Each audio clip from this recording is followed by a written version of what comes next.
Good evening. It's Monday. That's right. It's Monday. It's not Tuesday. It's Monday. Welcome to Eight Questions With. I'm your host, Patrick from Have Cheetah Worldview. Glad you're here. Uh, we got an action-packed week for you guys. Um, July has turned into one of the busiest months as we've done on the show. We are packed with entertainment from now until the end of the month. We have tons of shows here. We have Polonia Week kicking off next week. I am actually going over to across the pond 5 times this month. We'll be interviewing Tom Joleffe on Wednesday. We'll be interviewing actress Michaela Longden and Ellie O'Hara. We'll be talking to those Tom and those two lovely ladies. I am going over to the pond tomorrow. I'm going to be over there with the old AFs, Ricky, and I'm battling the taffy guy, Garrett from Video Tasties. We are doing a quiz tomorrow. I picked the category for me to be quizzed on, and I picked comedy. So I don't know how that will work out, but that's the topic I picked. Hopefully it'll be a lot of fun. I'm sure it will be. And then later on the 29th, I guess, I think that is the 29th or the 30th. I don't know, 29th. I'm supposed to go back over there with and battle Al Lucard. Me and Al Lucard are battling over the topic of Ghost, non-franchise Ghost. I think we're supposed to do our top 10. So I got a lot of things going on here. Which is really going to be a lot of fun because while we wait for our guest John Armijo to get here, while we do that, he's going to be the last push of the month, right? I will be taking August off from 8 Questions With. I'm going to be taking it off. So the last show that we're going to be doing is on the 29th. We'll be interviewing Grant Linkard. We'll be interviewing him on the 29th at 8 p.m. And then me and the Cheetah, we're unplugging for the month. We will be here for the Midnight Society shows and for the ISC shows. But as far as the rest of YouTube goes, I'll be posting my Dollar Tree Theater and my To Be Tuesday, but as far as me being online, I'm not. I'm going to be off. I'm unplugging for a whole month. I know I tried that once before and it fell apart, but no, that's how it's going to be this time. but like I said, we're going out with a bang because this second week of July is action packed like nothing else. Action packed. Hey, Waffles. Oh, Prepper, heroic Prepper. I still got to call you Waffles though. So hey, Cheetah. So let me tell you what's going on with the calendar because it's action packed. Like I said, like for the fourth time. Unlike the Yankees and the Red Sox, the last two games was not action packed. Horrible losses. So here we go. So tonight we have actor John Armijo. This guy has over 100 credits to his name. He has worked on some amazing movies, and we'll be talking to him about his roles in those movies. We're talking like Jack Reacher, Never Go Back, Scream the TV series, Kickboxer, Vengeance, Deepwater Horizon, Queen Sugar, NCIS New Orleans. He's worked on that. He's a Louisiana-based actor. He's been in a lot of movies. So hey, Echo, greetings. Oh, and congratulations on reaching 100 subscribers too, Michael. You're making your way back slowly but mightily surely. I have to go by and check out your NECA. I saw that you went with NECA, honey. I'm only looking for one figure right now. I'm only looking for one figure. One. I'm looking for a Funko Pop, a Black Phillip. That's all. Probably have no chance of getting it. None. For some reason, Christy from Nightmare Toys has she would not give hers up. I made deals and offers, but she says no. So anyway, tonight is John. He'll be here momentarily. Tomorrow night at 8 o'clock, we have a terrific actress, Devaney Pym will be here with us.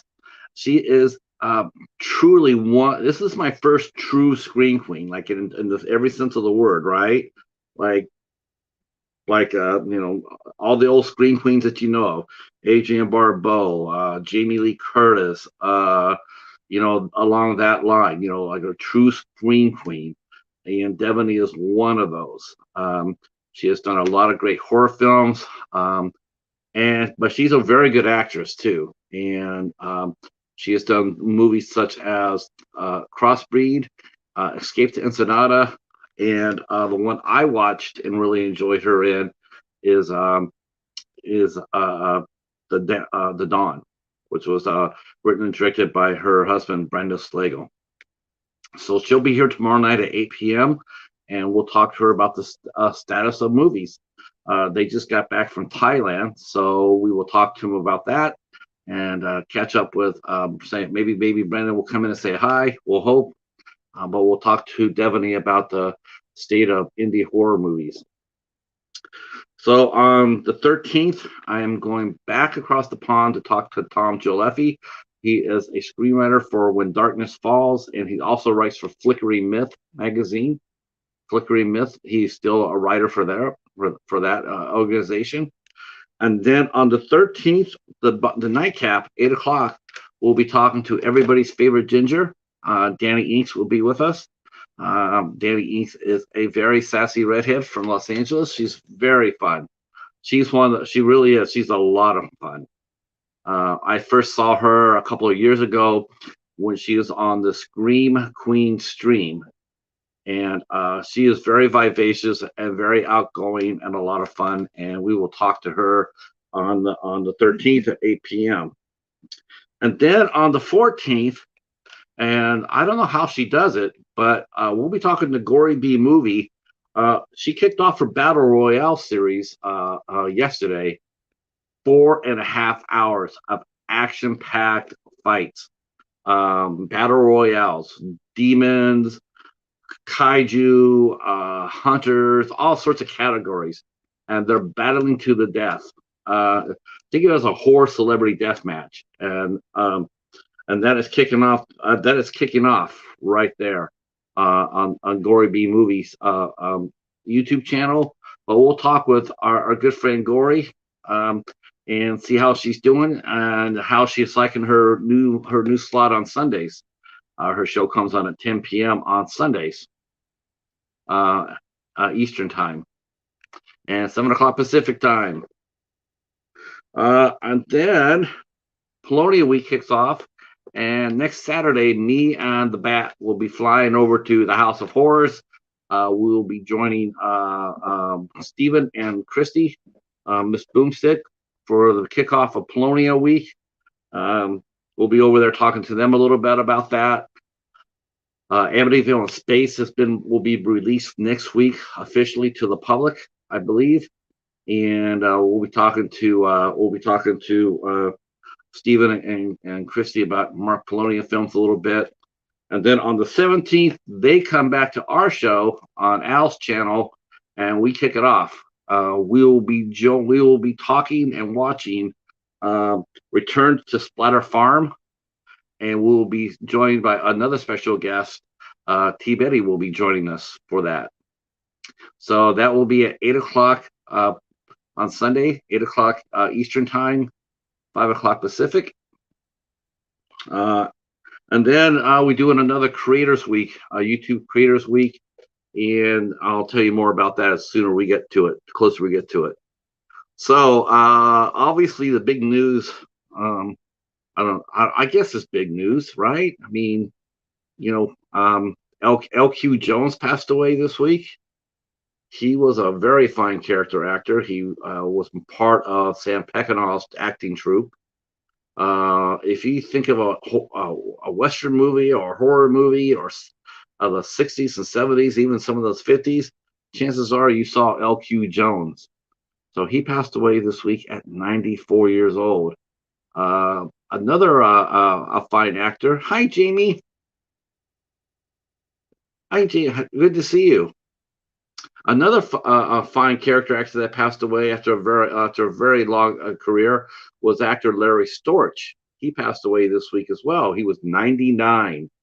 99. LQ was 94. They had awesome runs. Larry Storch, many of you some of you, well, if you're my age anyway, you remember him from a series he did called F Troop. But he did a oh my gosh, really?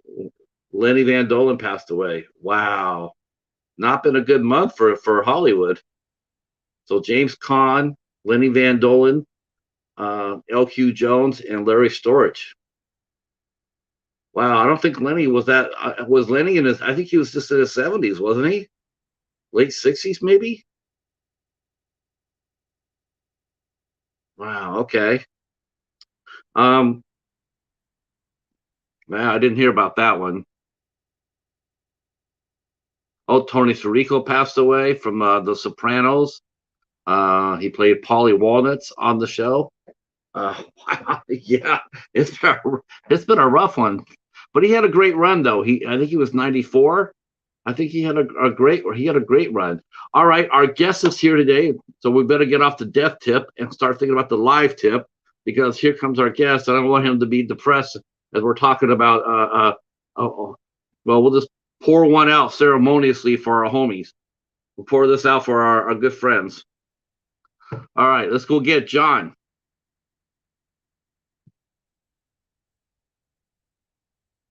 Can you hear me? Yes. Welcome to 8 Questions Memorial episode. We're talking about we're talking about all the actors that have passed away this month. Yeah, I just caught part of it about Paulie Walnuts, and I mean, it's amazing. Let's see. Tony Sirico, Lenny Van Dolen. I mentioned Larry Storch and LQ Jones. Yeah. Just a ton. I didn't realize Larry Storch had passed away. Yeah, he was 99. Hi, Bud. How are you? Hi, Chadwick. Chadwick's here, a good friend and film director, screenwriter Chadwick Whitmer. Our good friend, the lovely Jamie Hart, is here. Echo Zero. Our good friend Michael from Heroic Waffles, the best channel name on YouTube. So yeah, that's wow. Now, have you ever worked with somebody close on a film like that, and then like you actually got to talk to them and hang out with them, and get some of the inner thoughts, and then find out they passed away? Whether maybe soon after that. Has that ever happened to you? Been affected by that? Yeah, I mean, on our own independent productions, a couple of our cast members passed away. A gentleman named Brian, who played. We did a fan film called Hopeless, Star Wars story, and we had a gentleman named Brian who played Darth Vader, and he was always involved in our productions, and he passed away right before COVID started. And then another gentleman named Nathan Smith, who was always part of our productions, same thing, passed away. But we've even asked their parents, would you like us to continue these projects? Because we'll stop out of respect, and they all agreed that they would want us to continue. So we still add, of course, at the end, we give dedication to them, but we always continue to add either their photograph in the background or their name as a character somewhere as a shout out to them. Yeah, I guess there's some ways that you pay respect to your to the fallen, especially once you've died, the ones who have died prematurely, Mm-hmm. Yeah, no, let's stop. As long as we keep on doing this, we'll keep on throwing those little Easter eggs, out there for us and for them. Oh, yeah. It says your microphone's a little wobbly. My microphone's a little wobbly, huh? Let's see. That's what I Hold on. think. Let's try that. Is that any better? Yeah, that's perfect. Okay, cool.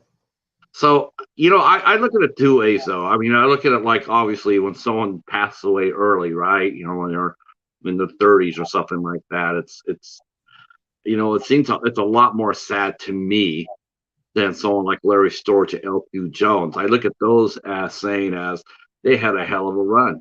You know, they I celebrate it. I celebrate the fact that they lived to be in the 90s, or they've done what they did, and it's time for them to go. Time for them to go on to their reward, and I celebrate that. I'm like, okay, he had a hell of a run. I hope I have something like that too. Exactly. And I don't feel nearly as sad when it's someone younger. Right. When it's premature. That it affects me more when I hear someone pass away early. um Not to say that death is, it's different levels. Death is death, but it's just something a little bit more satisfying knowing that there's a guy who did everything he wanted in life. He packed a lot of life into 99 years and 94 years, and hell yeah, and he left a hell of a legacy.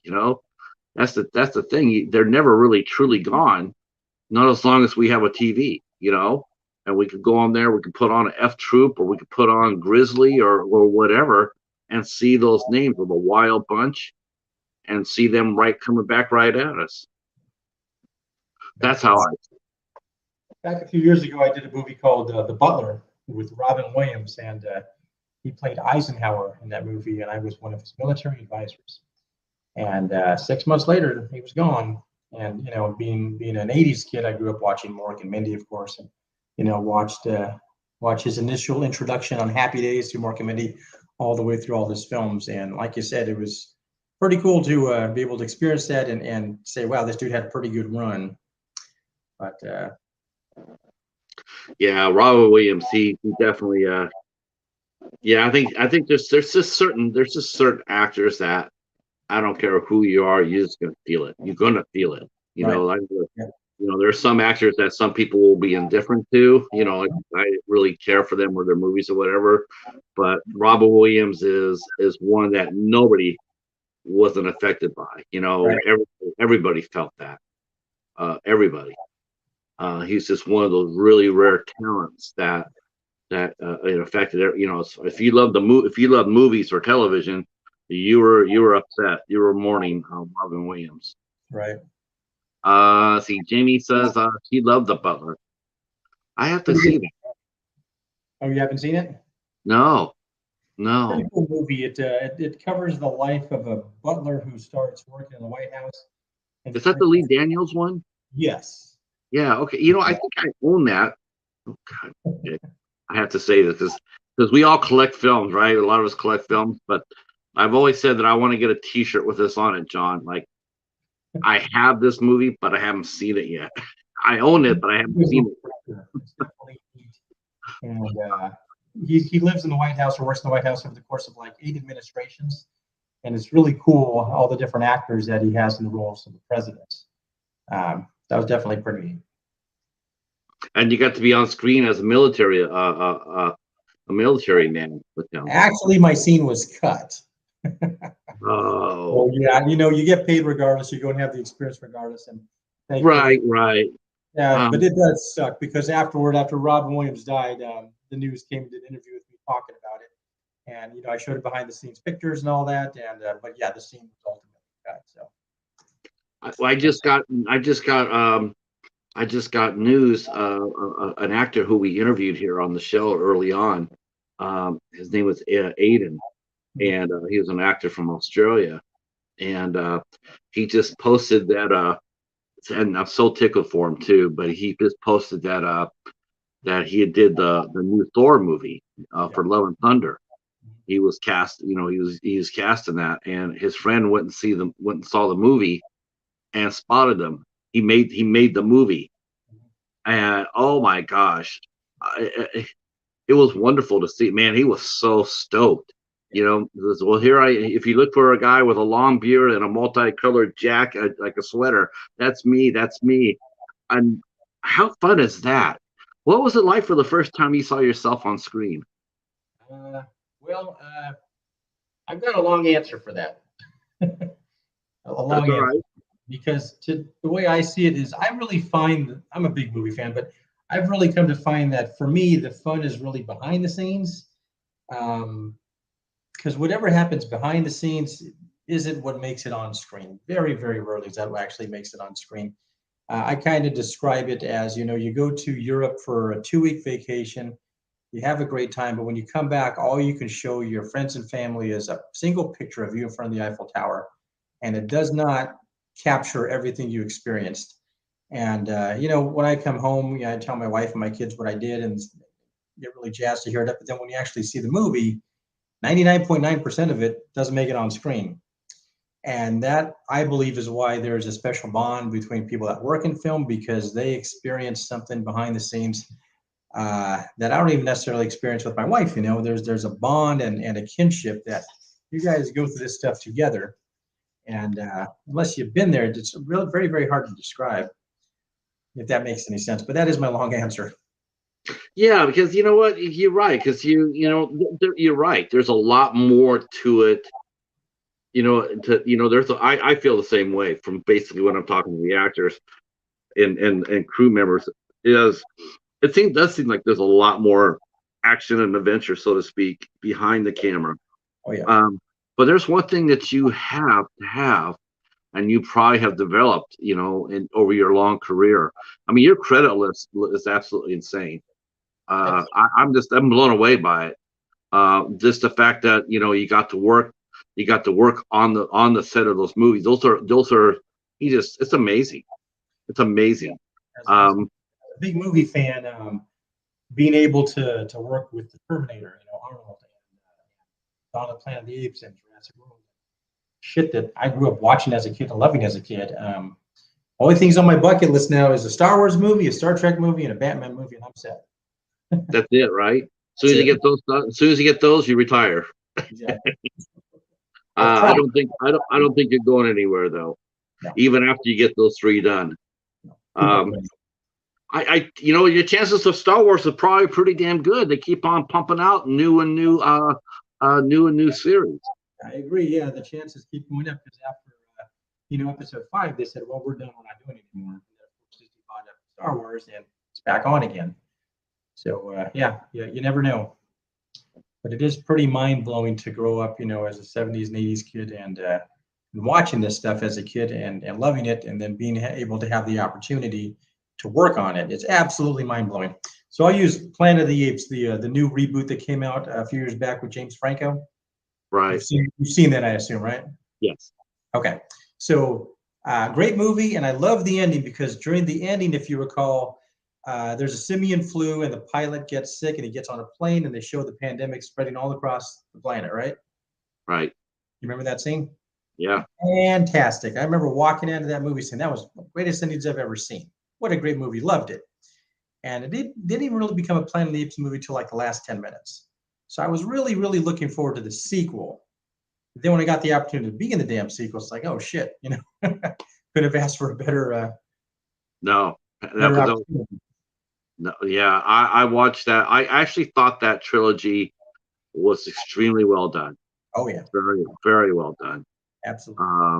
I mean, the effects were amazing. The cast was amazing. The story was, it takes a lot to.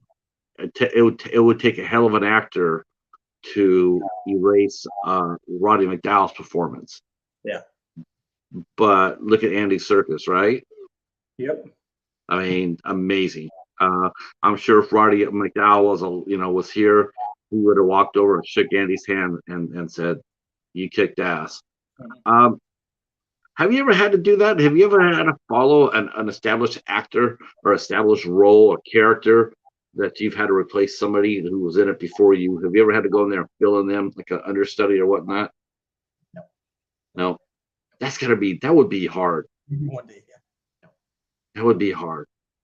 Yeah. if you're doing a live theater, because I think it's probably where it happens more often than not. You have an understudy, and then you watch someone do it and play the role a certain way, and then they leave for something else or whatnot, and then you step into those shoes, and all of a sudden now you're becoming that character, and all of a sudden you got to figure out a way to make it yours, right? Yeah, that doesn't sound like a lot of fun. No, but I've got to be well to an actor though. You got to. It's sort of like I guess there's two ways of looking at it. I mean, there's one is saying, "Oh hell no," or two is like, "All right, I got the chance, I got the opportunity. I'm gonna make this son of a bitch mine. I'm gonna do. I got the skills." Yeah, it's no matter what. I don't know. I would dread that. You take somebody like the dude that played the young Han Solo in Solo Star Wars story, and he did a good job. But no matter what, you're always going to be compared to Harrison Ford. And then in some cases, I think it's impossible. Like I'm a big fan of the Three Stooges, and they did that Three Stooges reboot. There's no way you're gonna. I don't care who you are, how good you are. You're not going to be Mo Howard. It's just not going to happen. And forever, you're going to be compared to that. And I don't know. I personally wouldn't look forward to that. That would frighten me. Though there was an actor though that did have that opportunity, and I thought they did a really nice job too. In two different ones, if I'm not mistaken. I think River Phoenix played Indiana Jones before, when Harrison Ford was playing. He played a young Indy. Right.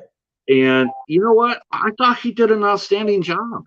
Yeah. If you thought about it, I mean, he was, I thought I really felt like I was watching, even though it was River Phoenix, I did feel like I was watching, Harrison Ford. And it wasn't a comparison. It wasn't like, well, that's not Harrison Ford. Yeah. It was a very good, seamless compliment, I thought it was seamless. Yeah, that's a good point, because somebody playing like a younger version of their character, that's cool. But otherwise, it almost comes off as a parody. Does that make sense? Yeah, unless you're really good. Mm-hmm. Parody. I mean, that's a hard thing. I mean, we're talking about live theater, but I guess if you're talking about, like filling in for another, like playing another character, like like we've had like seven. How many Batmans have we had? Like 7 or 8 Batmans.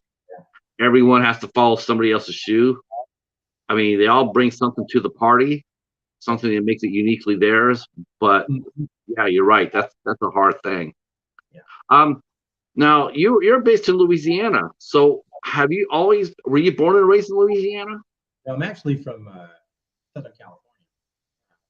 Oh, really?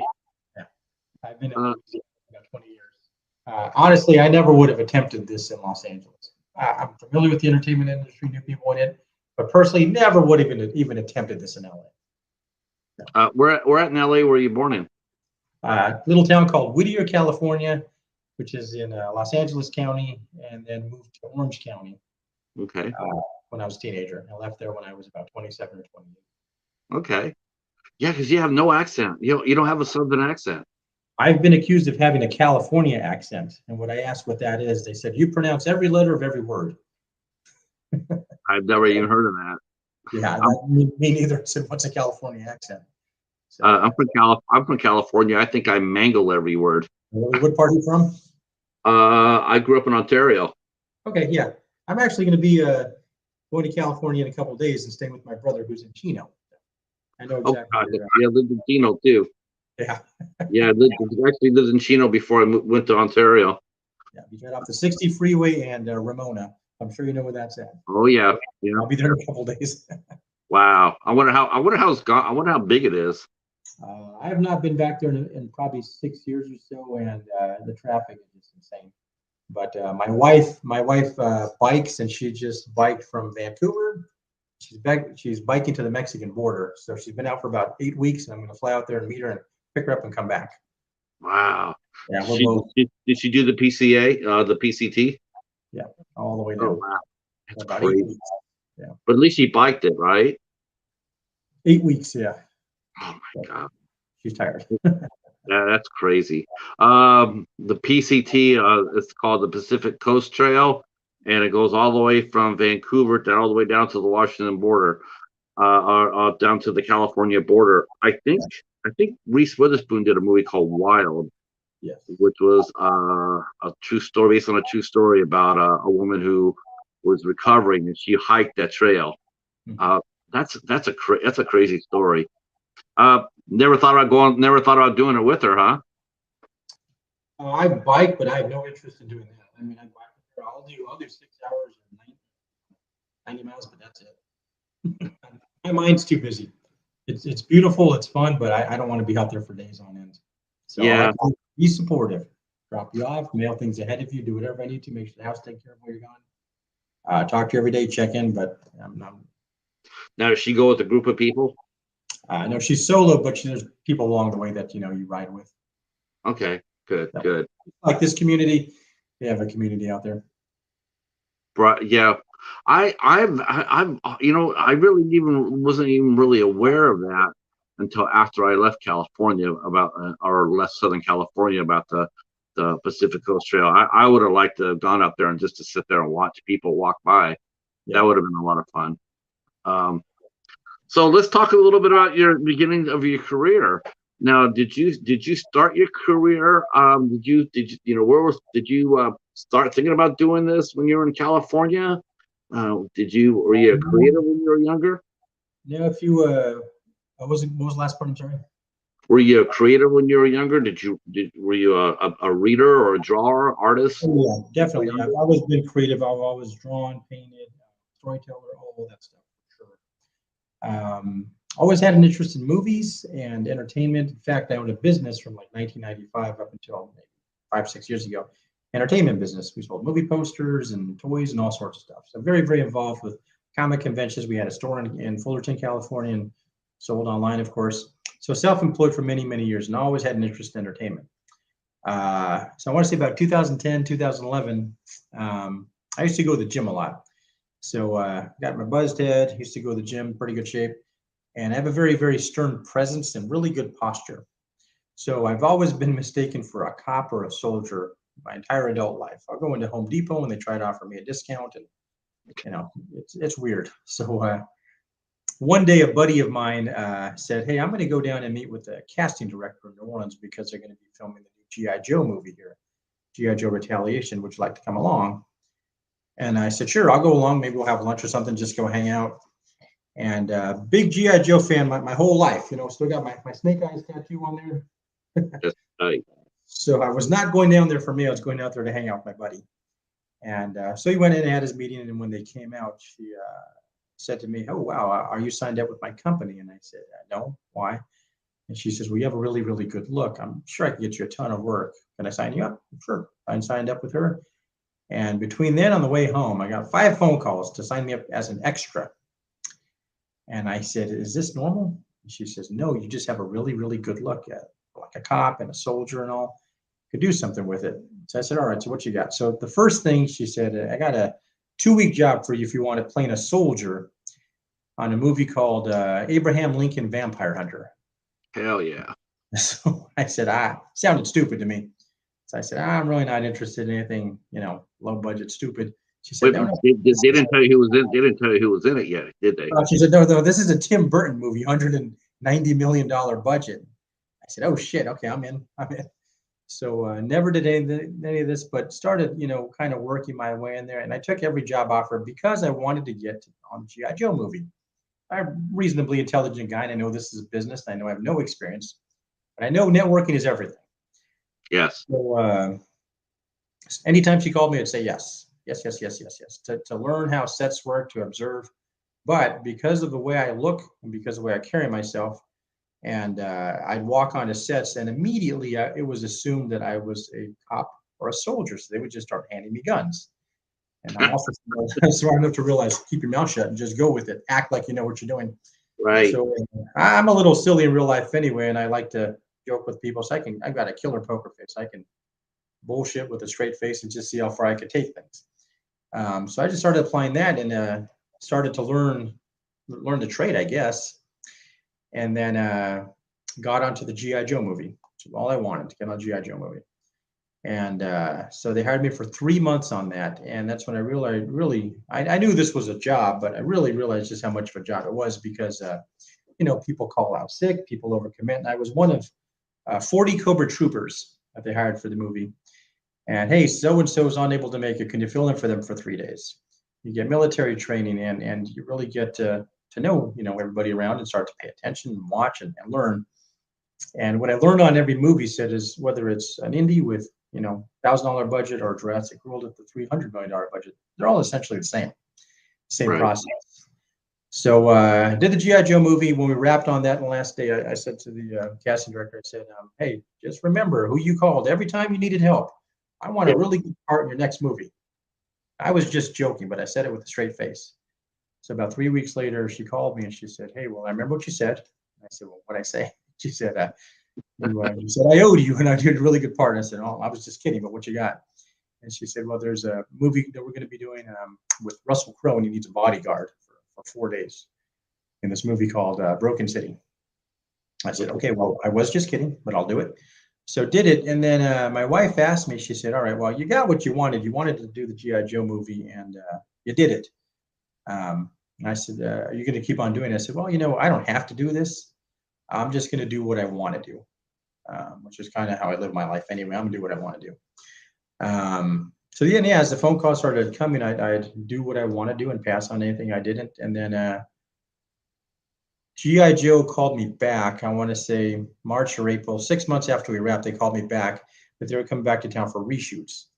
And they wanted me to come in and audition because they already had my uniform and everything ready to go. They said, we're going to add some more scenes to it because it didn't play very well for test audiences. Okay. They wanted you to read for a role.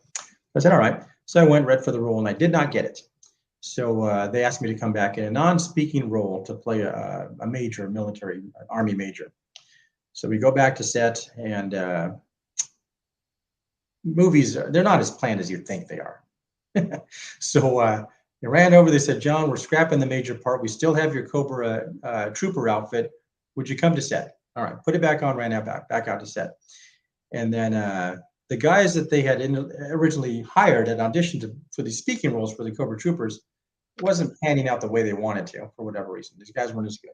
So they said to me and a couple other guys, hey, we want to go ahead and give you these lines. So we got a bump. So that's how I got my SAG eligibility, is I got bumped up on set. So once that happens, you are offered an invitation to join SAG. So that's how that happened. Did you go ahead and accept it? Oh, yeah. So from there, it's like, all right, well, I have goals, and getting into SAG was definitely one of the goals. It took about a year, just over a year to do that. And so from there, I just kind of did what I wanted to do, and I started doing strictly cop and soldier stuff because that's what I enjoy the most. I'm never just a guy sitting in a diner or whatever. I'm always doing something.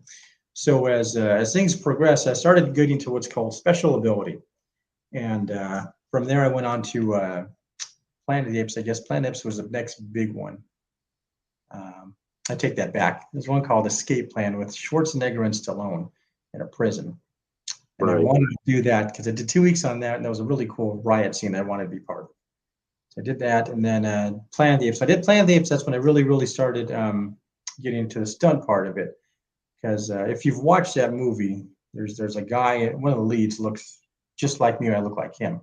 And they originally wanted me to play his photo stunt double. I wasn't interested in that. I wanted to be in the movie because I'm a big Gary Oldman fan. Right, they wanted you to step in for Caviezel. No, what the hell's his name? I'd have to look up the guy's name.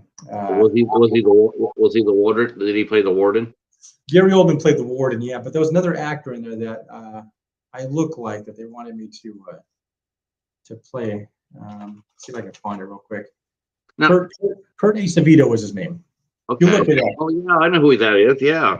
In that movie, you look. We have the exact same buzzed head, and we look exactly the same. But I didn't want it. Yeah, you're right. You do. I know who that is. Yeah.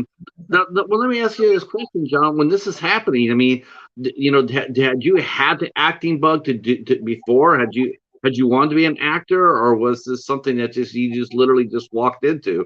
Just walked into. If you ask 100 different actors how they got into this, you're going to get 100 different answers. There is no ladder to climb. There is no preset way that things happen. Things just happen, or they don't. And I never wait. To this day, I don't wake up every day and I say I want to act.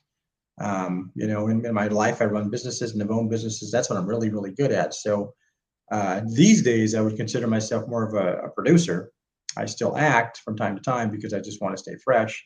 and even in my own productions, I act. I really, really enjoy the organization of it and the writing, as you mentioned before. I'm a creator, so a lot of our own productions I write and I produce them because I'm very good at the logistics and I'm really good at networking. So I have a network for everything. If I need something, I can get it with usually a phone call. And so yeah, these days I would consider myself more of a producer, director, and a writer. But I definitely took full advantage of having thousands of hours of experience on these sets, watching and learning how it all works.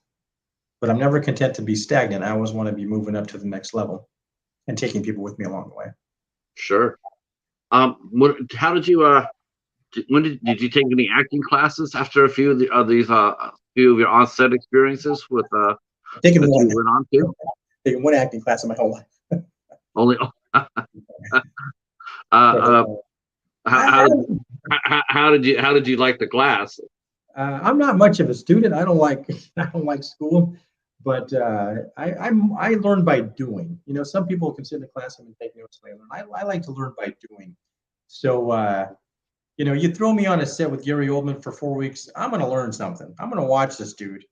So I've just observed a lot, and then I know a gentleman named Jim Gleason, who's a pretty busy actor in these parts, and he's been around for about 20 years. But I took his class, a foundation class, and I really, really thought it was extremely educational. But I really felt like I got what I wanted from it. I don't feel like the need to go back once a week for forever to learn. I prefer to learn by doing. So from there, I really, really started pushing myself, through auditions and doing commercials and getting on indie films. Number one, getting on indie films, because I can get onto a big movie for a 5 and under, small line or two, but I want to really, really push it. So getting onto an indie film is much, much, I won't say easier, but you have a lot more control to really, really expand. And the Gulf Coast where I'm located, I mean, we all kind of know each other. So you got to prove yourself, though. Once you kind of get your foot in the door, then they keep on calling you. So that's what worked for me, is getting out there and getting in front of a camera and doing it. And even in our own productions. Especially as an indie actor or producer or even a screenwriter. I mean, I think the one word that when I think about independent actors or crews or whatever, the one word that comes to me over and over and over and over, if you want to keep working, is be dependable.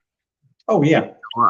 I mean, because how it is in indie films. It's like, we've heard plenty of stories where that the actors have they just don't show up. A crew doesn't show up. Electrician doesn't show up. I mean, just it's a nightmare. It's like people just don't. A lot of times people don't feel up to it. We knew one director who he lost both his leading actor. He lost his leading man and his leading lady, like less than 10 days before the end of production. Yeah.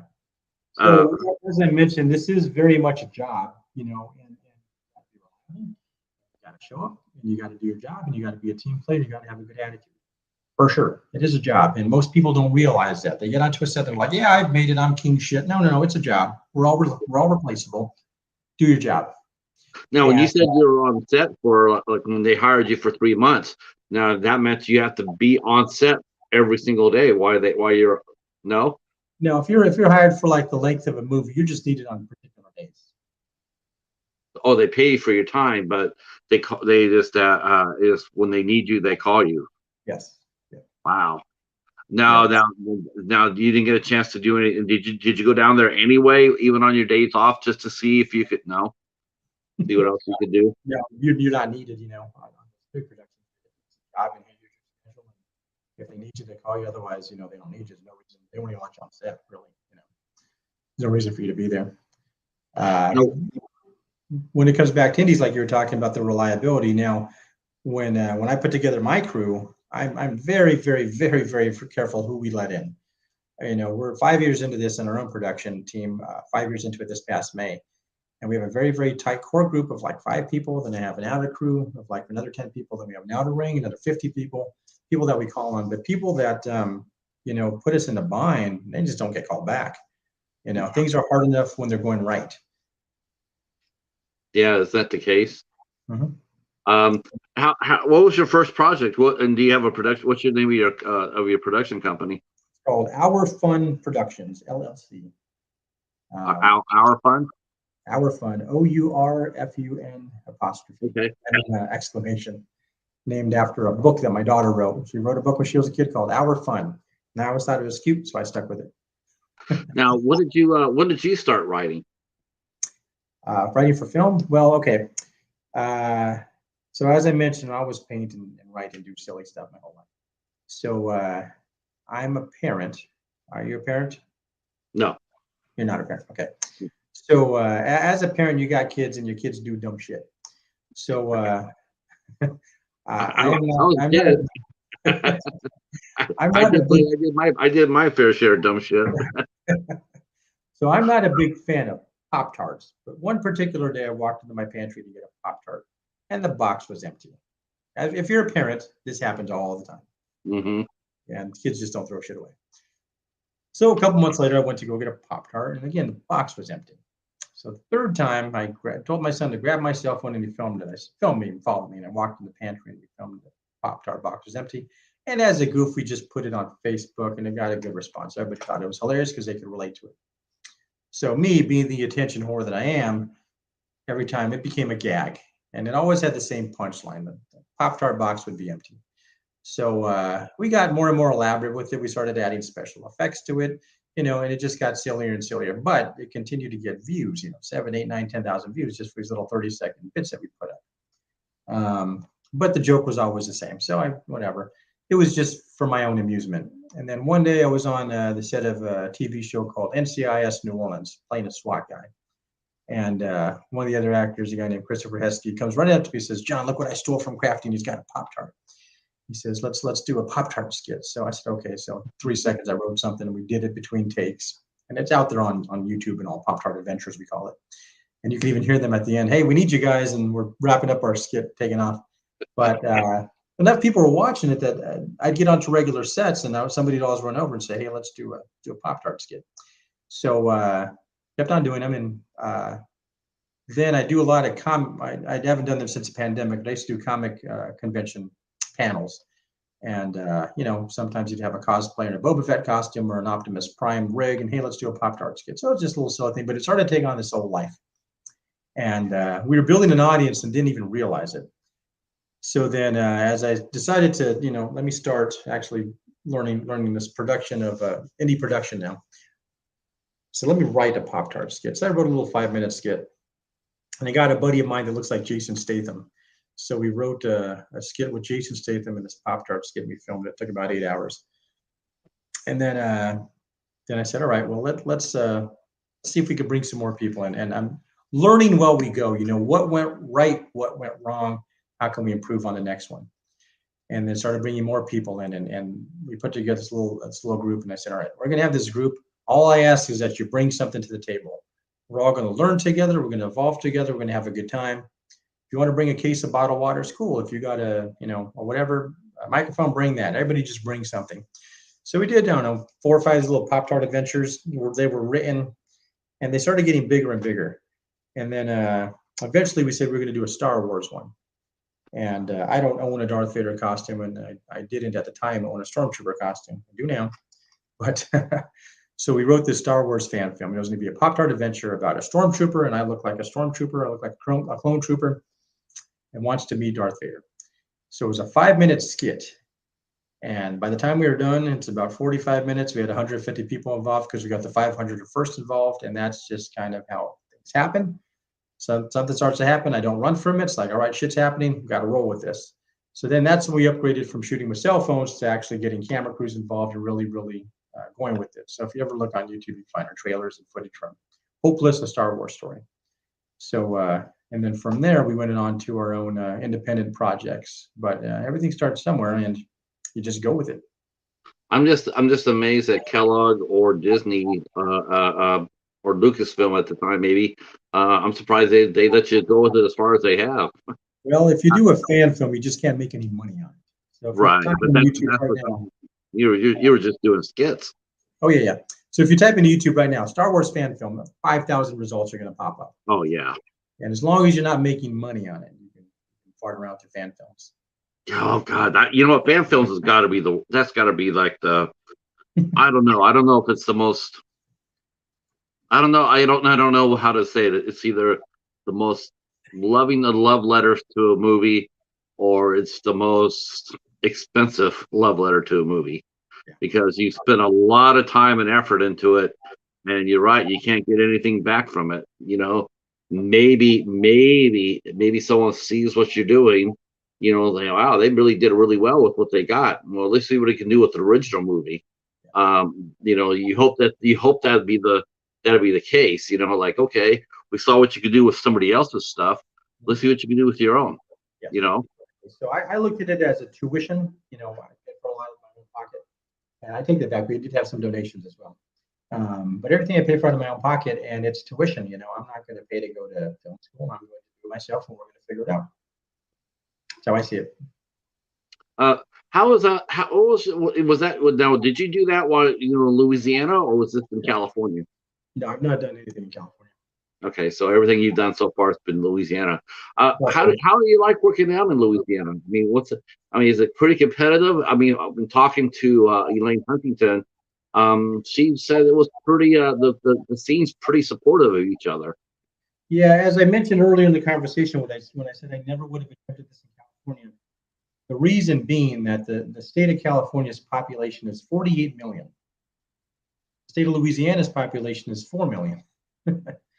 Right. New Orleans population is 500,000. So there's just not a whole lot of competition, number one. So I see that as a good thing. And I'm what is considered racially ambiguous. You really can't tell what I am. So I kind of stand out there. Not black, I'm not white. I'm somewhere in the middle, and there's not a whole lot of that. So that gives me an edge also.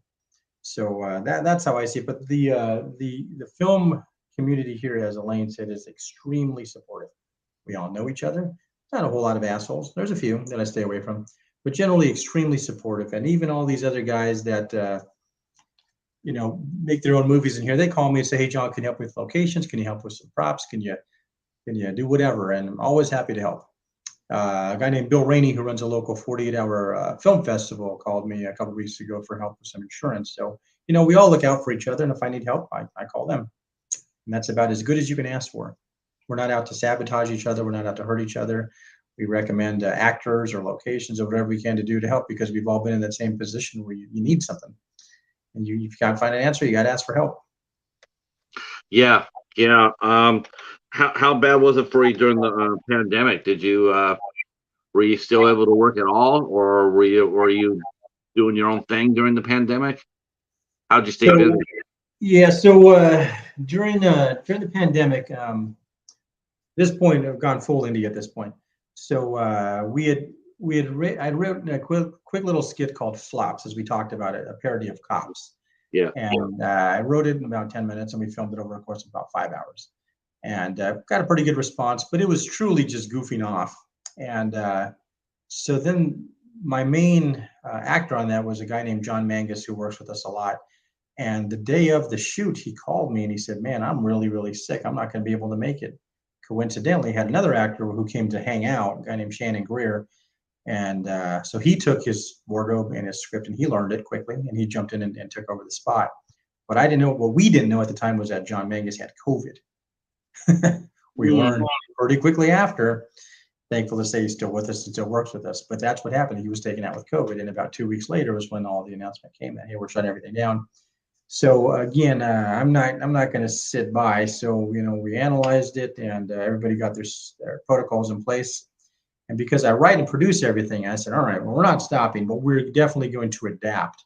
So I wrote Flops 2, which was a much smaller story, and made sure there was only minimal actors in every scene. In fact, most of it is 2 actors in the whole thing. Now, does flops stand for anything, or is it just flops, just because it rhymes with cops? Yeah, Cops. Yeah, it just rhymes with Cops. It's actually, there's an inside joke there. I'll explain in a minute. Yeah, because I love the title of it, because every time you say flops, I'm immediately thinking about the cheetah, because he is the master of the flop. Right. Every time I hear that, I keep on thinking, you know what? Someone could actually make a really good cop story about that. Yeah. Um, So we did Flops 2, and because I said I wrote it, I made sure that we had the minimal amount of people involved. Took all our COVID protocols, put those in place, kept our 6 foot distances and all that. And so even though we did all those precautions, that thing which should have taken 3 days to do ended up taking 3 months to do because 2 of our actors got sick with COVID during that. So yeah, and then we did Flops 3, which we're still working on. We're doing episodes of that, and Flops 3 is was originally supposed to be feature length, but the COVID BS hasn't stopped. Then we got hit with Hurricane Ida last summer. Gas prices, everybody has their own troubles right now. So we just broke it into episodes. Said, you know what, we're going to film this thing. We'll just release it at 10, 50-minute episodes. When it's all done, then we'll release a feature length version of it all. Sure. Just to keep it going, because I mean, we put a lot of work into this, and for it to lay stagnant for years, I don't want to do that. I'd rather get it out in segments so we can at least keep the interest and keep the audience going. Yeah, I mean that's what they used to do back in the 60s and 70s. They would do that. They would release episodes in like a half hour, especially half-hour shows. They would release episodes, and then they would combine the 3 or 4 episodes together and release it as a movie. Yep. So yeah, that makes sense. One of the benefits of being in control is you can make those decisions. What's it like going through a hurricane? Well, I was here for Katrina. We didn't stay. We left. And so we stayed for Ida. And so there, in Louisiana, there's a lot of pine trees. They're about 75 feet tall. And we lost our power, but we had our fans and we had all the supplies we needed. And then we have our movie lights, which run off batteries. So we use those for lighting because movie lights, you run a lot of caravan living, So we're very, very self-sustained and put all that into play. But yeah, you could hear the trees falling and all. And then once the storm passes, then the Louisiana heat kicks in and the stagnant air and the mosquitoes, and it's pretty awful. So yeah, not real fun. What's the worst thing you've seen after what's the worst thing you experienced in New Orleans? Worst thing I've experienced in New Orleans, I left for Katrina, so I'm not. New Orleans is south, and there's a big lake just north of New Orleans called Lake Pontchartrain, and there's a 26-mile bridge that goes across to the North Shore, which is where I'm at. I'm on the North Shore, 30 miles north of New Orleans, and so we lived here on the North Shore during Katrina. And New Orleans took the brunt of that. But what we took is we took 1 million trees coming down, going through houses, smashing cars, and a lot of damage. So that's the worst thing I've experienced in 20 years of living here. And we don't really hear about you don't really hear about that sort of thing, about the trees and stuff going down. You just hear about the flooding and the houses or anything else. I mean, wow, that is devastating. So we didn't stick around. We left and then came back, I want to say 10 days later, and there was no power for weeks. And it wasn't real pleasant. But yeah, you don't hear about, you may mainly just hear about New Orleans. You don't hear about everything else that went down. But yeah, we're on the North Shore and it's very, very wooded, and something like, I don't know, 3 million trees came down from those winds. The wind's at 200 miles an hour. And you didn't realize how far a tree could bend until they start snapping in half. Yeah, I've seen trees on fire that explode. So, yeah, that's never fun. Edward's saying, what's it like going through a hurricane? Where are you from? Actually, I'm from California through Michigan, so I have never I've seen wildfire, but I have never gone through a hurricane, which is why I asked. Yeah, not much fun. Now, have you ever thought about relocating? Yeah, coincidentally, after New Orleans, after Katrina, we thought about leaving this area. And now I'm very, very happy here in Mandeville, Louisiana, it's called. And no desire to leave. We did consider it, but yeah, no interest. We're staying here. Okay. Louisiana and Georgia are connected. So have you gone to Atlanta yet to do any filming or do any jobs? Anyway, I've never done that. But yeah, Atlanta is just as popular as LA is for filming and work. So yeah, I mainly stick to Louisiana. Yeah, and Mississippi. Yeah, I mean, you guys have a lot of talent there. I mean, so what, but yeah, you do your independent roles. I mean, do you consider yourself? I mean, you say you do actor and you're right, and you do some acting, but I mean, what do you like doing the best? Do you like just producing best? I mean, that's where you producing, maybe executive producing. Do you see that more in your future, as to bring in bigger and bigger projects to life, or are you pretty happy where you're at? I'm happy with where I'm at. Producing, I write the stories, and then I got to put them together, and then I got to make all the logistical decisions, locations, and get everybody's schedules aligned, and then just being extremely efficient because you have to be respectful of people's time and your locations. I really, really enjoy that. It doesn't really feel like work to me. I just like putting the puzzle together, and then I like the writing challenge, and I want to work with the actors to give them opportunities that maybe they're not getting elsewhere. Because, like for myself personally, I always get stuck as a thug or a tough guy or a cop or a soldier, and that's not my personality. I prefer to do comedy, but I don't get hired for those parts because of the way I look. So as I write our stuff, most of our stuff is comedy because that's just what I enjoy. And Right. as I bring other people in, like a girl named Jen Foreman worked with us, for a long time, and she gets all the roles she gets are little cutesy parts, but she's like, man, I want to do something fun. So she does action with us, which nobody's ever normally going to give her the opportunity to do that. But now she has that on her reel, cop roles and soldier roles and stuff like that. So that's the appeal of the actors working with us, is they get opportunities to do different things, to work behind the camera, see how they like that. And as I said, it may sound a little hippie-ish, but we're all about growing and evolving together. And if I'm able to bring people in and give them that opportunity that they're not getting elsewhere, happy to do it. What was your most difficult project that you've ever worked on? The one that brought you the most, it was just hard for you. Uh, well, they all have their own challenges. Yeah. The one that really pissed me off, where I was about to walk off and quit, never do this again, was on a TV show called American Horror Story. And I won't name names. There's an actress in there that pissed me off quite a bit. And she was supposed to give us a line, and we were supposed to respond to the line, and we weren't getting a line, and we were getting the blame for it because we're the little actors, we're not the big actors. We were getting the blame for it constantly. Is this actress very well known? Yes. Yes. Yeah. So not naming names, but I think we can. I think I can guess who it was. so finally I said, all right, guys, stop. I said, all right, guys, I got to stop. Is this person going to say their lines so we know what we're doing? We'll give you whatever you want. We'll do it. 15 hours we're there. Okay. We'll do it. Just got to know. You're going to give us what we need to do. And then I got walked off set. All right, John, we don't know what she's going to do. Let's try this and try that. So finally, I was pissed. I said, I'm ready to walk out of here. But then I said, all right, if I walk out, there's no coming back. I'll never work in this town again. So I sucked it up, and they ended up cutting the scene. Okay. So of course. So then, we went and did some other stuff, and then there was a wrap for the day, and then we're getting ready to turn in our stuff. Assistant director comes running over, calls me by my character's name. I don't remember my character's name at the moment, but said, hey guys, come on over. Me and a guy playing a detective, come on over. We're going to get this shot. All right, cool. Maybe it's not a big deal to her. It's a huge deal to me. I don't, we don't get these opportunities. So he said, you guys never appear on camera at the same time. So let's get your shots separately. What did you get? Cool. 5 minutes done, which I knew was a 5-minute solution. And then 3 months later, it was on TV. So American Horror Story. So that was the most. I've been aggravated, but that one was just pure ego driven and bullshit.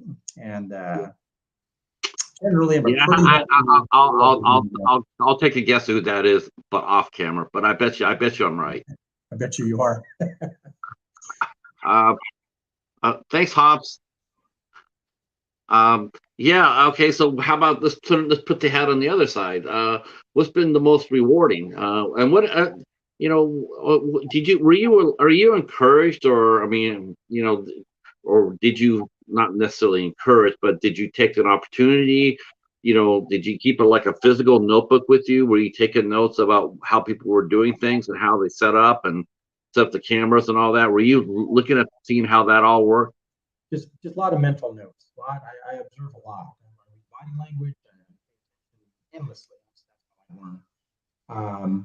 But people ask me that a lot. What is your favorite experience? And 100% honest engine. The real answer is every single project I've done, and I think IMDb says like 100. That's probably like 130 or 100. There's more than what's on there. But every single project is special for its own reason. Now, maybe because I got to meet somebody like, I don't know, Keanu Reeves that I never met before, or got to work with a director I want to work with, or met somebody who became my friend. or had an experience I've never done before. And that really is the honest answer, is that every single thing I've done is special for its own reason. I can go down that list and tell you exactly why The Whole Truth was special. I can go down and tell you why Gige was special, or whatever. Every single one has its own reason why it was special. There's not one thing on that resume that I could tell you I absolutely hated. American Horror Story, I hated that day. But I like the other experiences over 2 seasons. I like the other experiences. But yeah, it's honest. Every single project has a special place for its own reason. Were you ever encouraged to? Anybody ever come to you and encourage you to take classes, to encourage you to go after it a little bit more than maybe you were ready to, willing to do at the time? Like, hey, we want you to do some lines. Did they ever tell you, like, if you take classes, your chances for lines in a role would be improved? Well, I have an agent, and I got an agent in 2014. So I've done plenty of auditions, and like I said, I don't wake up every morning and die to be an actor. But I went through it, and I said, do I want to do this? I really, really want to chase this, and I enjoy the process, but ultimately, it's not why I get up in the morning. What I was encouraged to do was, when I eventually made the real jump from mainstream to indie, was a lot of people were saying, "Man, John, you really, really got to do indie stuff. You think you're really good, and why don't you come and join our group?" And that's where I got the encouragement. It's like, man, I can keep on doing these little parts, and I do have a good time, and it pays well, blah blah blah.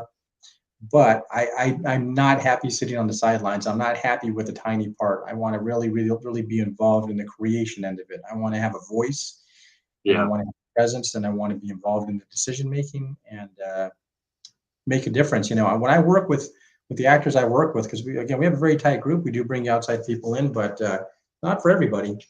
And to know that I've been able to help them get more roles, and to help market them and promote them, that makes me happy. Knowing we're going to talk about that. We're going to talk about that as soon as we get done with this question here from Edward here. It says, while the question may seem obvious, what is your long-term goal, and what steps are you taking to reach that goal? Long-term goal has already been achieved, and we're living it now. Is doing our own projects. That's really it. I like to do my own thing. I like to have control over what I'm doing. I like to work with the people that I'm working with. Michael Englund is my partner in filmmaking, and I've known the guy for 6-7 years, maybe 8 years, and all that time, we worked on a lot of projects together, but we never had any interaction. If we were doing Terminator or something, we'd hang out and bullshit, but then he'd go do his part and I'd go do mine, and that was it. But I like the guy. We want to do stuff together, but I don't want to do stuff based on other people saying, well, we're going to have you guys work together, or we're not going to have you work together. Screw that. Get them out of there. We're going to go do what we want to do. And maybe that's a self-employed mentality that I've grown up with. But this may sound horrible, but nobody's going to tell me what I can and cannot do. Let's talk a little bit about this, because obviously this part is very important. We talked about this at our pre-show, but let's talk about the world of press. You're in Louisiana. Louisiana has a nice, good reputation. Occasionally you'll get a big show or a movie coming out of there for sure.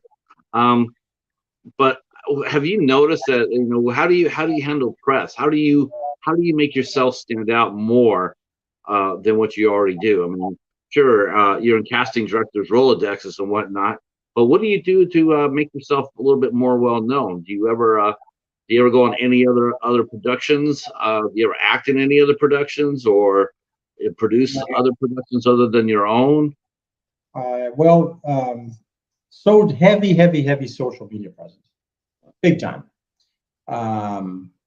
I do interviews like this one. I do radio interviews, TV interviews, podcasts. I do all sorts of stuff. I do a lot of comic convention appearances all over the country to promote our stuff, or if they want to talk about, franchises like Terminator, G.I. Joe, whatever, I happily talk about that. Non-stop promotion on social media is a big one. And I do help other people. Like, I got a buddy of mine named Dusty Brown who works on our projects, but he called me 2 years ago and says, "Hey, John, I'm about to do my first production. Can I lean on you?" So he called me and, asked all his questions, and I went out to set a few days and helped him out.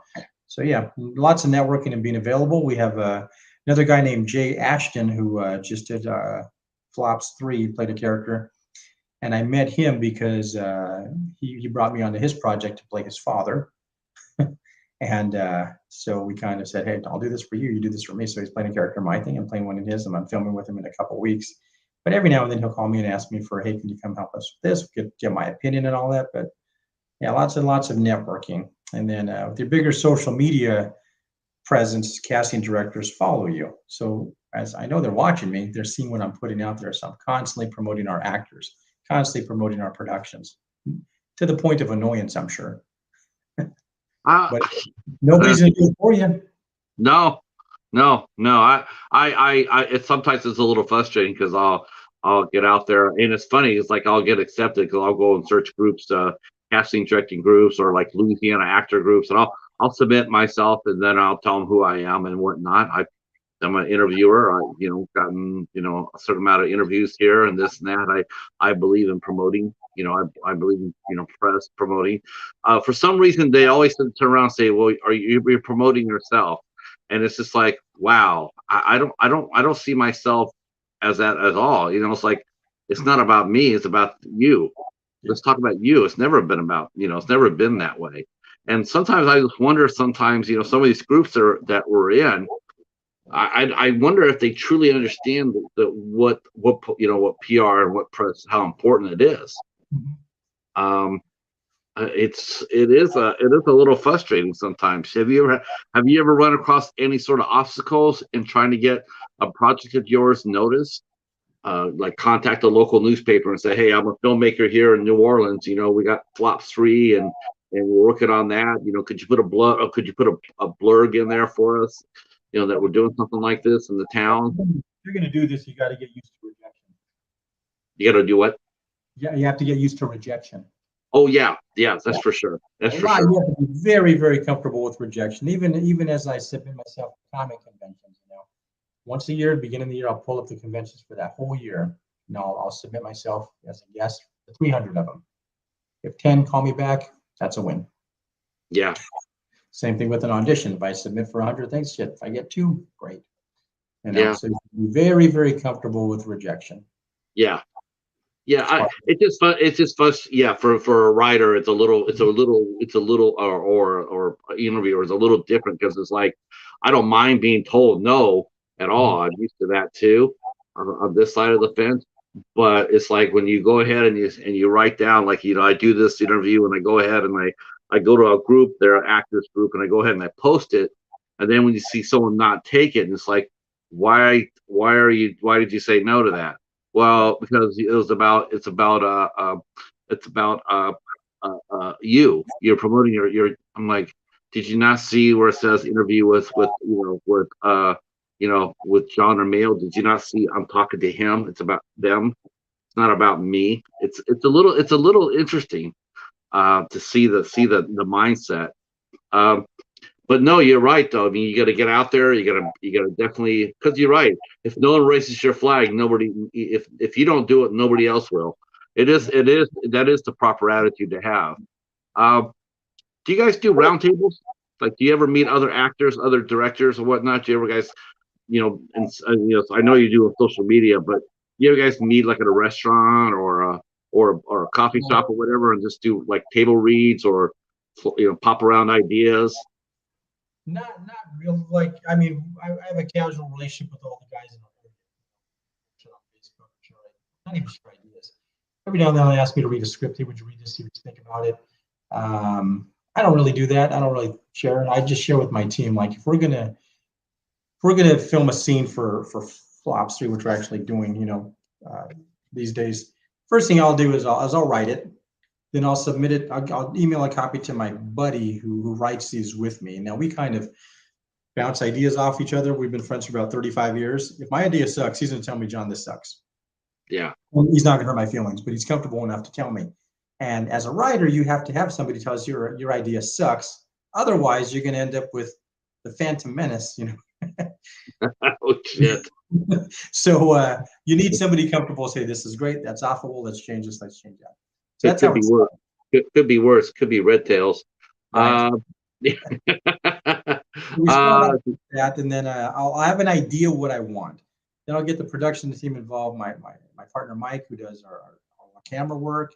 We'll bring in Fiona. We brought on Fiona McQuinn as our director, and say, hey guys, here's a story I've written. I'm going to read it, and you guys start interpreting it. Mike's going to tell me, here's what we technically can do. Here's a shot I'm thinking of to relay it. Fiona's asked me questions. What do you think about this? What do you think about that? And very seldomly does the scene actually turn out what I envision, but I have to be able to trust the people that I'm working with to take what I want and interpret it into reality. So I think everything we've ever done, I think maybe 2 shots have turned out exactly what I was thinking they were going to be. Oh yeah, then you bring the actors in. Then the actors, we do a read through with the actors, and then they bring their elements and their interpretation to it. A lot of trust. Edward's new to the show, but he's asking some really good questions. So let me go ahead and throw another one your way. If Hollywood calls you tomorrow to film a movie, what does the next 24 hours of planning for you look like? Or what are your requests or demands? If who calls me?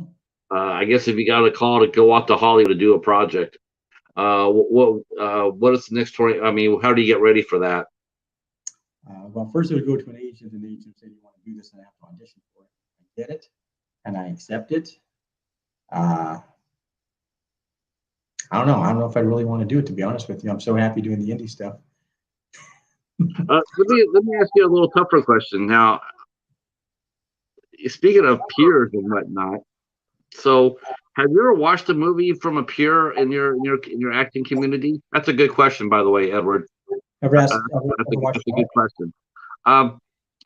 Let's put it this way: have you ever watched a movie that a peer has made, and maybe go and see a screening or whatnot, and the movie's not really like all that good?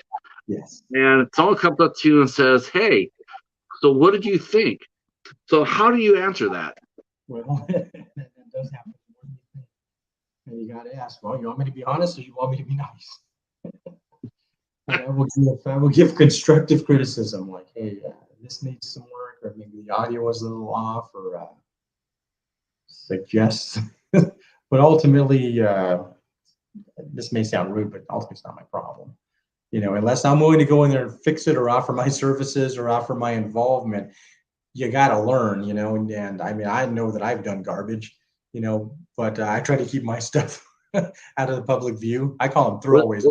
What's the one movie that you would not want people to see you in, or know that you had any part of it? I won't even say. Come on. Maybe I'll tell you privately, but there's some things that it's like, man, I did it for the experience, and I did it to help somebody out. But when I do those things, I usually kind of have an idea that they're not going to be that good. But my approach is, I'm going to do this. I know it's going to be garbage, but my part's going to be awesome. Yeah, that's the way I approach it. Yeah, I don't know how everybody else is going to be, but I'm going to be like king. Exactly, and that's exactly what I do. I know that my shit's going to be good, so I can have my footage that I'm going to use to apply, because the times that I have done that, it's because I've had the opportunity to play something that I don't normally get. That's why I've done it. It's like, hey, here's a part you got for me, and I'm not a cop. It's sort of like a catch-22. It's like, okay, they want me to play in this lake shark movie, but I get to wear a diving gear and drive the boat. What do I do? Do I go out there with a bad CGI lake shark, or do I pass up on a chance of driving a fast speedboat? It's like, I can see that. Yeah, so that's my approach. I've known that I've signed up for stuff that I knew was not good, and then the appeal to me was being the opportunity to play something that wasn't a cop, wasn't a soldier, wasn't a thug. That's been the appeal for me. And again, my approach is always, well, the rest of it's going to suck, but I'll make sure my part kicks ass. Have you undergone any training? You mentioned earlier, and I want to follow up on that. You mentioned about stunt training. Have you followed up on that? Have you done stunt training now? Well, I don't do hardcore stunts. Like, I don't set myself on fire. I don't fall off buildings. What I do is a lot of gunfire, explosions, fighting, and like getting stabbed. And generally, when you get hired on, they put you through some stuff. And over the years of having done enough of that, I've picked up enough that I can look legitimate, like I know what I'm doing. So if I'm doing a shootout, all I have to do is look like I know what I'm doing. I don't need to know how to clean the gun. I don't have to know how to reload it. I don't even know how to take it apart. I just got to fire. If I know there's 4 shots, maybe so I got my stun gun over here. If you know, if we're not using, of course, fingers not on the trigger, right? Right. You know how to hold it. Right. You know what? You know what? We I can say right now, this some of the people in this chat, they're sticklers for that sort of thing. They will sit there and we will talk about that. We'll lock, you know, during an action movie, and we'll see if an actor has their finger on the trigger or off the trigger. It's really interesting to see because, you know, a lot of times you see them like their hands are right there. It's like, no, get your finger off. And it's the little nuances like that you know, stand aside. I need to look like I know what I'm doing. Now, if you're going to hold it, you don't want your hand down here. You know, that's not proper. But I don't need to know how to take this thing apart or to do any of that. I just got to know that on camera, I've got 4 shots in there, and I need to know my shots: bang, pause, bang, bang, pause, bang. When I'm done, I put it down and make sure I'm not pointing the barrel, obviously, just like regular gun safety. Sure. And then the armorer comes and he takes it apart and reloads it, does whatever. Then we call back. He says, "Here's your weapon back. Put it back, and you know, use it." That's all I got to know how to do. Now, my real life since then, I've taken gun training just for for my concealed carry permit, so I know the basics, and I have a permit.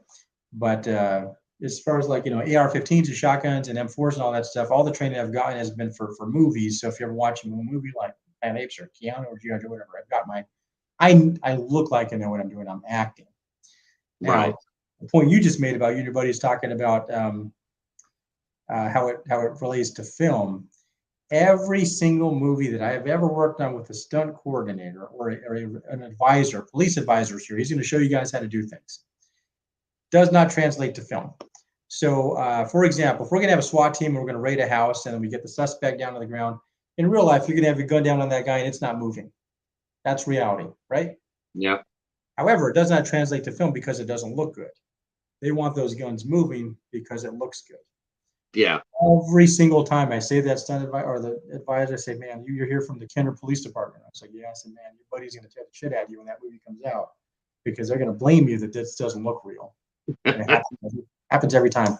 I worked on a movie called Logan, that Wolverine movie. Yeah. With James Mangold, and I was brought in, me and another guy, to do a stunt scene. And the stunt advisor worked this for 6 hours. You got to master this role and master this and master that. And then James Mangold comes out and show me what you got. We show him. He's like, "Nope, this is all I want. 2 seconds." Every single time they get overridden by what the director wants because the director is thinking about the speed and the pacing of the movie. What he needs is he needs movement. You need movement. Coincidentally, we filmed Flops a few weeks back, and we had a SWAT scene where 4 SWAT guys come in with the commissioner. The guys play my SWAT guys. One of them is an ex-cop. One of them is a current military member. One of them is my son. And one of them was a woman who plays a lot of cop parts. And I said, "All right, guys, I don't even want to hear it. The store's going to come up. The 4 SWAT guys are going to come in. And the commissioner's going to come in with a snub-nosed revolver. And I know this isn't real.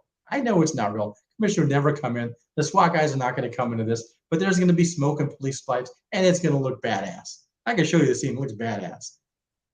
But there's nothing wrong with the commissioner coming in on a crime scene with SWAT guys.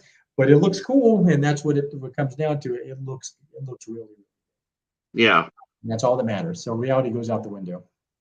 Let me ask you this question. I'm gonna do this one for you. So you worked on a lot of franchises, right? You worked on Jack Reacher, you worked on NCIS New Orleans, you worked on Terminator, G.I. Joe. If you could be in charge of one franchise to take as your own and to shape it as you would like to see, which franchise would you take and how would you change it? Probably G.I. Joe, because I'm a lifelong G.I. Joe fan. I'm going back to the 80s, and I know G.I. Joe inside and out. And the first thing I would do is I would contact Larry Hama, who's the writer of the original story, so I know the guy. We're not buddies, but we've met several times. I would bring him in as a writer, and I would follow his original stories. His original stories would translate perfectly to film or to a series or to a TV show. That's what I would do. It's almost like I've thought about this before, isn't it? Huh. Now, would you, if you were to cast a movie, who would you cast? For that movie? Yeah. Not the you're in charge of this now. You're in charge, so you got your screenwriter. Who you bringing in as your editor? Oh, I don't know. I'd really have to get into that. I'm still struggling with the cast question. I really have to think that through, because in that movie G.I. Joe Retaliation, what you've seen with Bruce Willis. Yeah, I mean, who are some of the? I mean, do you have any idea who would you, if you had a chance to cast? Who would you do it? Who would you dream cast be? No, again, I really have to think about it. But I'll tell you a quick story about G.I. Joe here. So there's a poster right here. So on my wall, I have some of the movies that I had the most fun working on. You know. So, but here's a fun fact about G.I. Joe, and I don't know how familiar you are with it, but Sergeant Slaughter was a major character in the 1980s in G.I. Joe, the wrestler. Yeah, yeah. So in this movie, Bruce Willis is the original G.I. Joe character. The original script, though, Sergeant Slaughter was going to be the big reveal in this movie, which made total sense. But Vince McMahon wouldn't let him do it. Oh, That would have gone over 1,000 times better. Because even the guy that directed this, guy named John Chu, when I was talking to him on set, I mean, he was ranting and raving. He knew the G.I. Joe stories by Larry Hammond, like I just talked about. right. And I mean, there were so many Easter eggs in there to referencing the old Marvel comics, which as a fan, I picked up on all that shit. And so much of it was cut that, I mean, they butchered the movie. They wanted it more appealing to a bigger audience. Yeah. Yeah, that's always the tough thing about franchises. You know, especially origin stories. You gotta include everybody in it that maybe hasn't seen the movie before or know the story. Yep. Um. So, yeah, I guess that would be. I remember hearing about the Sergeant Slaughter story, but I wasn't quite sure the reason why he didn't get the role. But hearing Vince McMahon, I can understand that. That's a shame too. That would have been a lot of fun. Oh God, yeah, the fans would have went nuts for that. Bruce Willis was cool, but it didn't make any sense. Sergeant Slaughter made sense. No, it was just a name casting, stunt casting. Absolutely.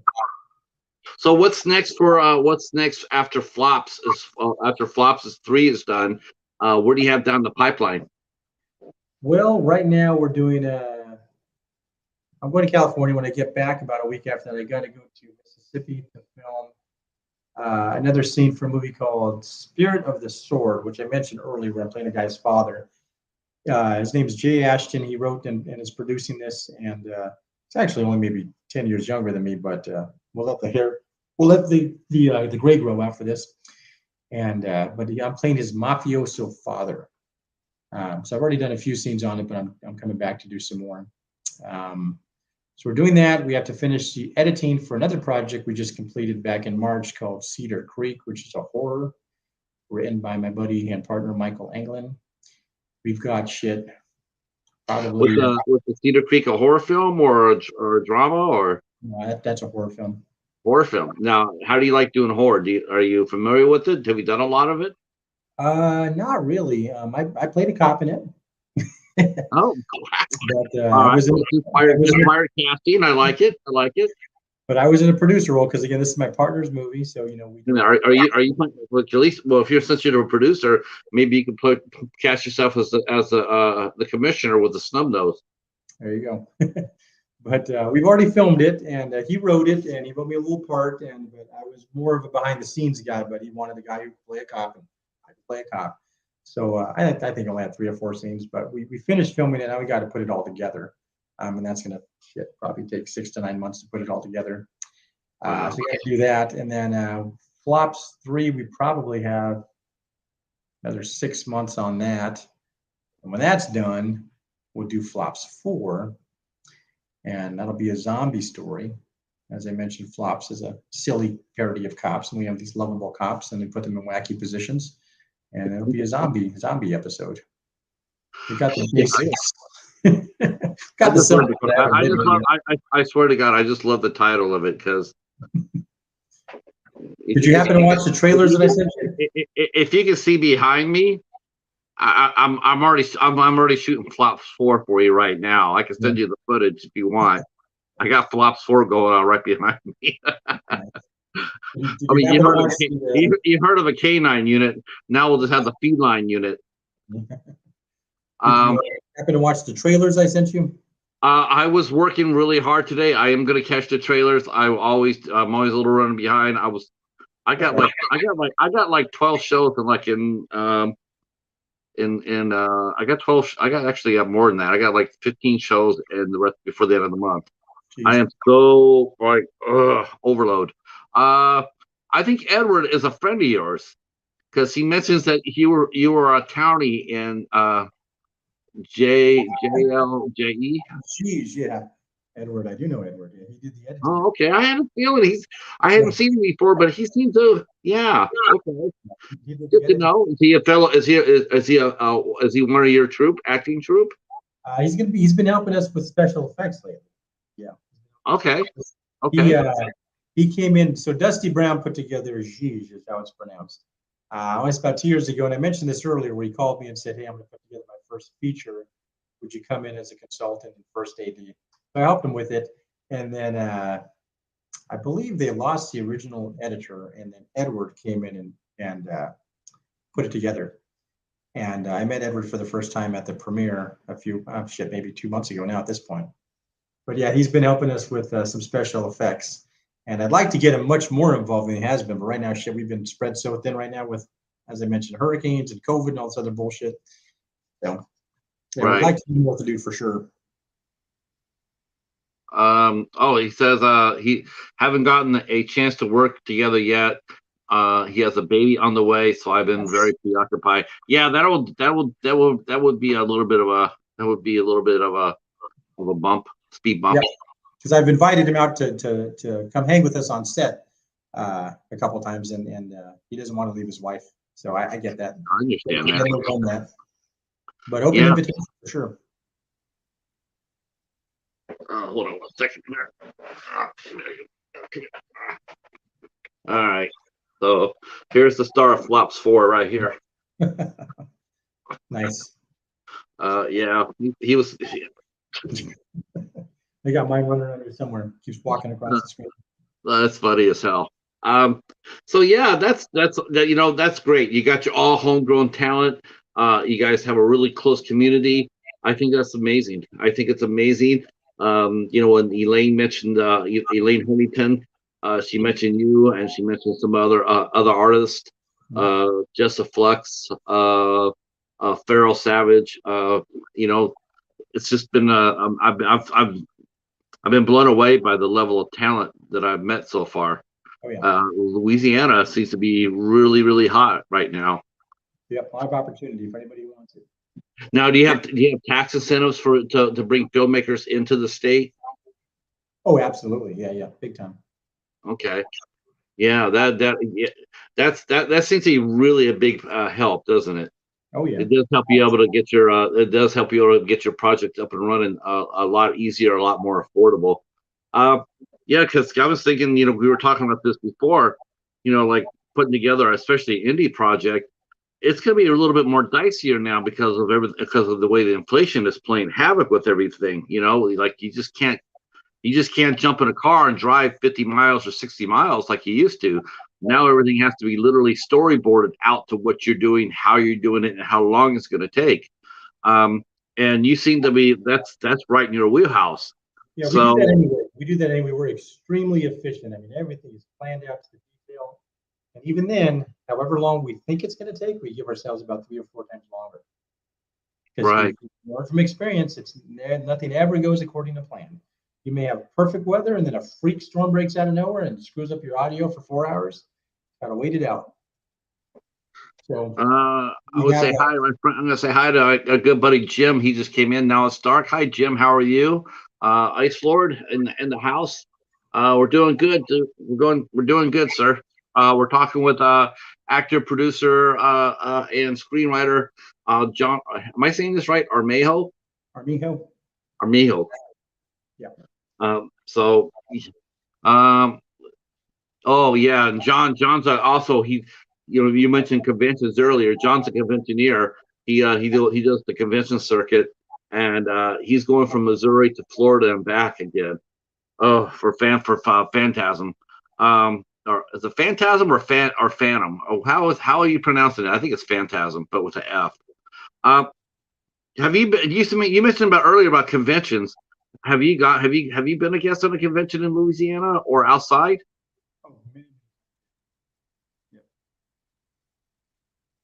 times. Many times Many times. because of all the franchises I've worked on. And, Right. Yeah, that's right. Yeah, I guess I can see that happening. I guess I guess you're going to be a guest for always, yeah. because people always want to talk to people connected with franchises for some reason. So, what's your favorite franchise? Wow, that's Pick a good one. I would sit there and tell you honestly, I think the best franchise I've watched has probably been the DC Comics animated universe. Okay. I love those. I love the animated. If you had the opportunity to talk to somebody who worked on that and had photos to show you and stories, you'd eat it up, right? Hell yeah! I already know who I want to talk to. There's only one person I want to talk to about that. It would be Andrea Romano. If I got a chance to talk to Andrea Romano, I would die happy. So I'm not Chris Pratt, but if somebody wants to talk about Jurassic World because they're a big fan and they want to get behind the scenes stories and see pictures, then they'll talk to me. And I could talk movies all day long. So, I enjoy doing it. So yeah, that's what they bring me out for, to talk to about franchises. And then I also do a couple panels. I'll do a panel where they can ask questions about the franchises, or I do one called How to Get Started in Hollywood South, where I give them advice about, starting to do their own productions, because everybody on this planet right now has their own portable film studio in their pocket. All they got to do is pick it up and do it. Yeah, that's true, isn't it? That's true. I'm going to let you guys ask some questions. If you have any questions at all for our guest, please start dropping some questions for John. And yeah, please do. And please include, see if he would like to play Snake Eyes. That would be actually. Would you like to do that? Would you actually play that if that was offered to you? Would you actually? Would you accept the role, something like that? Sure. I don't look like the guy, but I don't have the physical ability. Like Ray Park played Snake Eyes in the G.I. Joe Retaliation movie. Fantastic, because he has the physical ability. But the Snake Eyes character is actually blonde and blue eyes with a scarred face. Yeah. So, and I'm just too damn handsome for that. Let's be honest. Man, talking about an actor who. Have you ever worked with somebody who felt that really deserved better than what they've gotten? Yeah, I think so. There's a difference between like an actor and a movie star, though. Because I always felt like Ray Park should have been like a name. Yeah, for sure. I don't know if he's a good actor. He's a good stunt dude. I don't know if he's a good actor. He's not bad as an actor. He's not bad. I've seen him on several. I've seen him do several roles, and yeah, he's a decent actor. It's like, to me, a movie star is like Arnold is a movie star, Tom Cruise is a movie star, Keanu is a movie star. In that, they're pretty much the same person in every movie. Kevin Spacey, whatever you think about him, is a good actor. Oh, he's amazing. Gary Oldman is a good fucking actor, because they become completely different people in their roles, where Arnold is always Arnold. Right. That's kind of how Ryan Reynolds plays Ryan Reynolds every single movie. Yes, so that's kind of how I define the difference between a movie star and an actor. Like Gary Oldman, you can look at every Gary Oldman role he's ever done, and he is a completely different human being every single time. Yep, he really is. Yeah, and like I said, if I could watch this dude for a few weeks, which I did, I'm going to learn something. Let's see. Let's see. You think so much? Let's see. I'm gonna see if I can put that together. You think so much? I don't know. Can you rephrase that question, Hobbs? If you could. I didn't get that. Isolar's asking you, what's this? Okay, that's another good question. Have you ever done a role? Been offered a role that you wouldn't do, or is there any roles that you wouldn't do as an actor? Or do as a producer too? Coincidentally, this just came up a couple hours ago. I was watching TikTok earlier, and you're familiar with Chris Hansen, To Catch a Predator? Yeah. Okay. Somebody did a skit. It was pretty funny. And then a couple guys that write on flops with me showed me the same skit. They said, "What do you think? What do you think about doing something like this?" And I said, I have no doubt that we could do it and make it funny, but I don't know how the audience is going to feel about it. So I kind of shut that one down. That's just a little too sensitive. And even like, when we did the first flops, it was such a cops parody. And then we had all this rioting with, the Black Lives Matter group, and I don't want to get into all that. But a lot of people like, hey, John, I don't want to be involved with anything cop related right now. And that's when I said, well, I'm doing this flops thing. So I made it more outrageous rather than a cops parody. So I kind of just flexed on that one. Let me just diverted it to a different, sillier direction so we can keep on doing it. But yeah, I really try to be conscious of what people find funny and what they don't find funny. Because what I mean, there's not a whole lot I don't find funny, but I got to be conscious. This isn't just for me. I don't. Yeah, it is sort of hard to get out of that because you're having so much fun, but then you got to think of the bigger audience. Like, what should I do? Because I gotta do this role and play this role for the audience and not necessarily for myself. Right. So I got to think about how it's going to go over. So one of the first projects we did was a short called "The Sovereign Citizen." I don't know if you know what Sovereign Citizen is. Yep, definitely know what it is. Yeah. So it's the same thing every time. They fuck with the cops, they end up getting beat up, arrested, or tased. Right. So we filmed a short called "The Sovereign Citizen" and put it on YouTube. And I left the comments section open purposely. And I said, either they're going to love this or I'm going to get death threats. Probably got both. And surprisingly, it was like 99% good, and I was shocked because, again, you mess with a sensitive subject, people are going to love it or hate it. So I put it, then I'm not a big TikTok fan, but I realized for marketing, that's where the younger people are. I got to put shit on TikTok. So we take Flops, episode 1, and I put it on TikTok. And one of these shorts gets up to like 3 million views. And I said, oh, number one, that's cool. But number two, there's a business part of me coming out. That's a great sampling. I'm going to get a great sampling of opinions right now from 3 million people. I think those thousands of comments. And I went through it all. And it was, again, 99% great feedback, 0.5%, John, go fuck yourself. And 0.5% didn't make any sense to me. So I said to my wife, all right, you can never say I'm not funny anymore because people love this, reading it up. And there's a pretty good sample of feedback there. But again, when you start writing something that's kind of controversial, you don't always know how it's going to go over. So far, we've not really pissed anybody off. I know I could, but I don't want to. That is the case. Let me see if I could see if there's anything on here.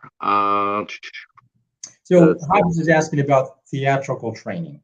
Okay. And I know, I think I get what he's asking. So there is a difference between theatrical and film acting. So theatrical, you've got to be able to boom your voice out there so that the person in the last row can hear you. All your gestures have to be very grandiose so that everybody in the room can see it. However, as an actor, it's all about nuance because it's all about your eyes and whatever I'm thinking is going to convey through my expressions. So even when I'm directing people, I'll tell them, even when you're not speaking, your nuances are telling the story because the camera is so in your face. Something as simple as when I'm having an eye-to-eye conversation with you, my eyes will dart between both of your eyes, right? And as you're watching my eyes on camera right now, you can see my eyes are all over the place, right? So as something as silly as having a conversation, I got to make sure I only keep my eyes in one place. That's the difference between theatrical acting and cinematic acting, in my opinion, is the nuances. That all makes sense? Yes, makes perfect sense. Good, because that's how I explain it to my actors, and they seem to get it. I'm putting down John's IMDb page. Of course, I'll put that down there in the description box below. Down below. Let's see. The other questions here, real quick. Hobbs is mentioning he's heard it's a mixed opinion on the subject as some performers. Yeah, that's one thing about acting. It's funny because I've asked some of the questions before. It's always fascinates me how nobody answers the same questions twice. Correct. They never Yeah. answer the things. Everything everybody writes talks about their craft and their process. It's always different. It's Yes. very rare that I ever get the same answer twice. In fact, I rarely. I don't think I really ever have. Not really. So, what I've learned in my own experience is that if I get a part, an audition, all right, I want you to read this part. Then I go and I read it and I learn it, and I start to build an idea in my head of what it is. Then I get to the set, and whatever I envisioned it was going to be is never right. Then the other person comes in and they start bouncing ideas off, and they're talking in a way that I didn't anticipate, and it throws me off. So in my experience, I just throw that out the window. I learn my part the day before. I mean, I read it, get an idea of what I'm going to expect, but I really learn the part the day before. And I go in there with a completely open mind.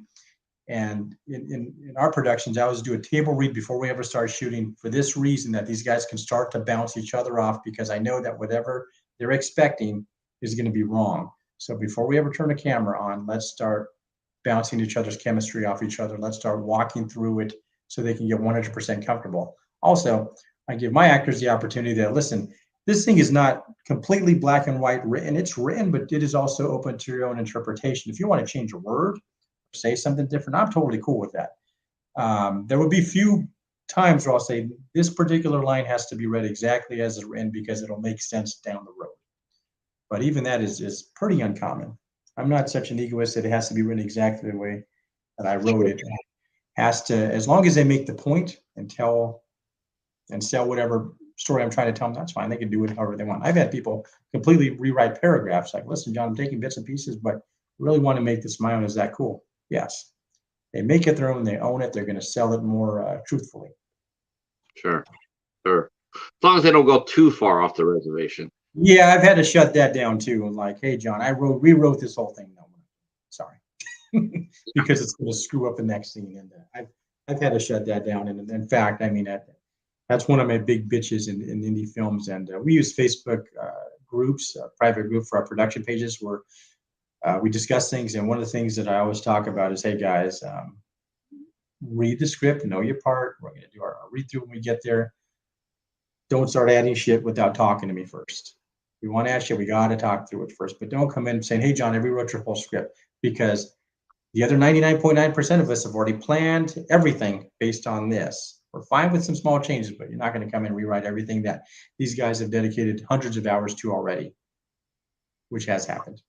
Right. I don't get mad very bad. I don't get mad very often, but that pisses me off because it's disrespectful towards the people who have already done 99% of the work to get us to where we're at. With you as a screenwriter, to do it before, the collaboration means that you work together.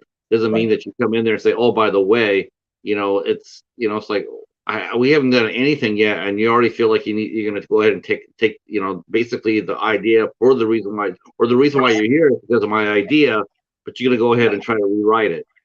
Right. Do that on your own time. Do that with your own movie, but don't do it. Exactly. And that's what I say. Listen, man, if you don't like the way I do it, that's cool. But you have to appreciate what's gone into this. And let me guess, you've never even read the rest of the script. Well, no. Yeah. You just want to make your part bigger. I get it. If you want to make your part bigger, cool. I will work with you on that. Well, it has to make sense, because it all comes down to the story first. Does this serve the story? Does this get us from point A to point B? That's what it comes down to. Exactly. Let's see. Hobson says he really enjoys theater. That's why I ask, and it's weird because my friends in theater prefer to stay in theater, and it seems not to be. Yeah, there are some actors that are very at home on the stage. They don't like film. They don't want to do film. They're happy to do theater, and vice versa. So yeah, I totally get that. I think it's two different worlds, It is. Definitely two different worlds. Two different worlds.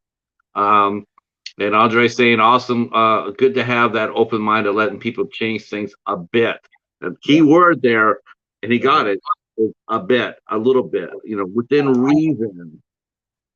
I'm all about collaboration, and hey, if you got an idea, then let's roll with it. If you want to try something, let's roll with it. Often I'll say, hey, if I don't totally agree with it, I'll say, well, let's do both. Let's try the way we wrote it, and let's try your way. You'd rather have more options than less options, and we'll see what works. You know, in The Empire Strikes Back, Leia says to Han, "I love you," and he's supposed to say, "I love you too. Don't forget, I'll be back." But then he changes it to "I know," and George Lucas hated that. But it sold. That's what worked. So I'm Yeah. all about being open-minded. Hey, let's try this way. If it doesn't work, let's try the other way. We'll have choices, and we'll see which one works. Maybe I'm wrong. If I'm wrong, then shit, we'll go with your way. Yeah, I mean, I'm sure you're right. He might have hated it, but once he looked at the dailies, and all of a sudden he saw that, and all of a sudden he goes, you know what? I may hate it, but it absolutely goes. You know, And it goes with what I'm trying to do. the audience Listen, is loving it. I want to thank you for coming out and hanging out with us tonight. Sure. This has been an absolute joy. Fantastic guest. Really enjoyed talking to you. I know we'll be doing this again sometime soon. Um, Thanks for coming out and hanging out and talking to us about your career and some of your adventures. I really do appreciate that. I want to thank the magnificent chat for hanging out with us. You guys really rocked it again tonight. Small but mighty. I appreciate that so much.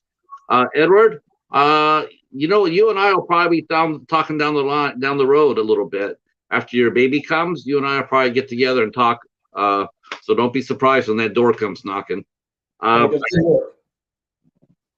and you and I are going to be talking again in September, because you and I are going to be collaborating on something a little in September, which I'm excited about. I think this is going to be really exciting. So I'm looking forward to it. Oh, in case you guys missed it, we will be taking August off. We are taking August off, so I will not be here. 8 Questions will not be airing during August.